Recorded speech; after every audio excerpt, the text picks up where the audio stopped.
Well, it seems that my microphone can't pick up my voice very well when I'm in the sanctuary. So next week I'll try with a different mic and see if I can hear myself on the video better. Our sermon for March 22nd is Who Sinned? We All Sin. I think I've said before that my mother had little time for church, but was still a believer in Jesus Christ. She read me the Christmas story from Luke, which we had in a nice picture book, as well as the night before Christmas on many a Christmas Eve. But most of the world saw in my mother a sinner.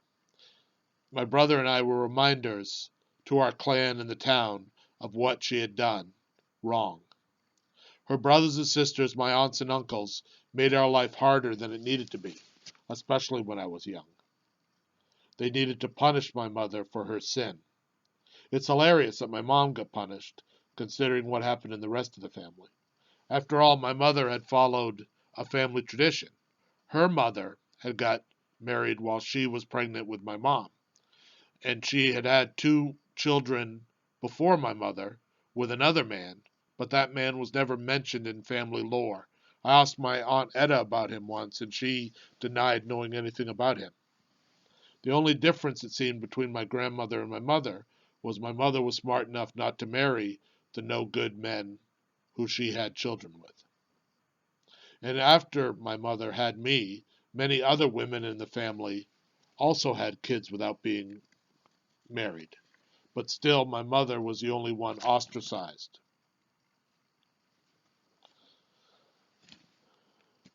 I often wondered, as I was growing older, why my mother faced this persecution and no one else in the family.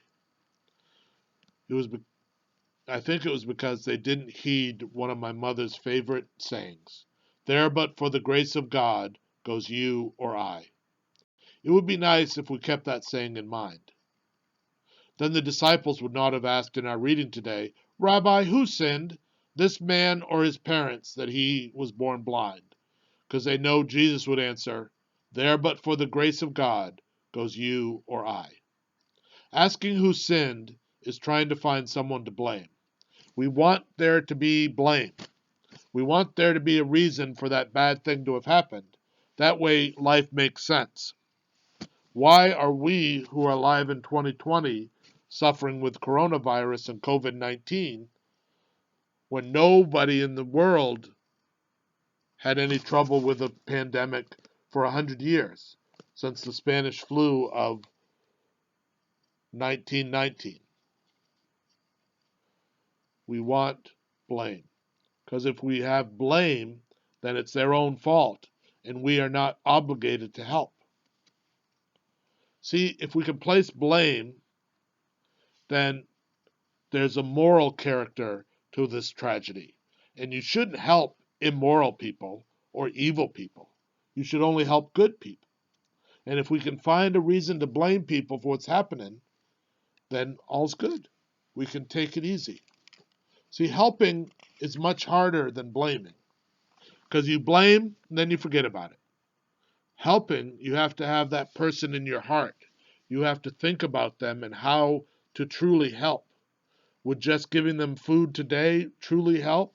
Or do you need to work longer with them on more important and difficult issues like alcoholism or drug use or mental illness or a long-standing chronic illness? This can make helping hard, but it's what God calls us to do.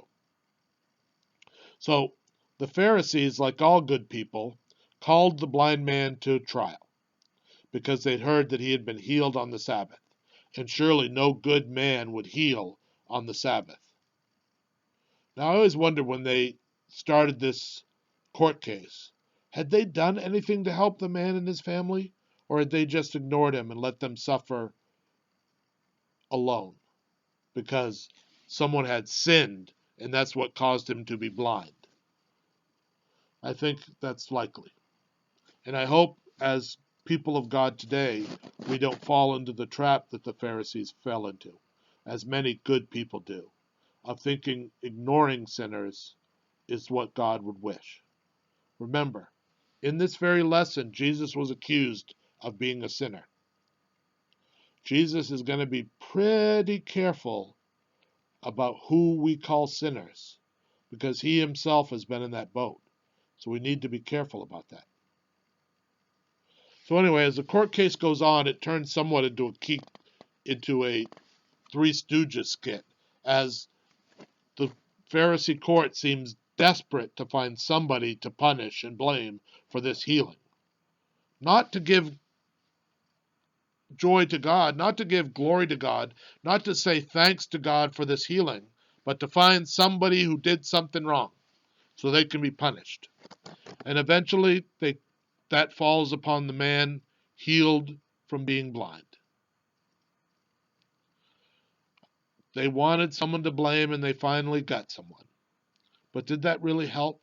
Did that do any good? I wonder what future generations will say about how we dealt with the coronavirus. I hope they'll remember all the people who called each other to make sure things are going well. I hope they'll remember the wonderful things that people did for one another, how hard the restaurants and the hospitals, the military and the police and fire, the restaurateurs running takeout and drive-up service. I hope that will be remembered, and not the people who hoarded all the toilet paper, all the hand sanitizer, and tried to profit off it. I hope you are well. I hope your people are well. I hope that if you need anything, you'll reach out to the church for help, and we can get people over to help you. I hope always you remember to help rather than blame, and to remember, there but for the grace of God goes you or I. Amen.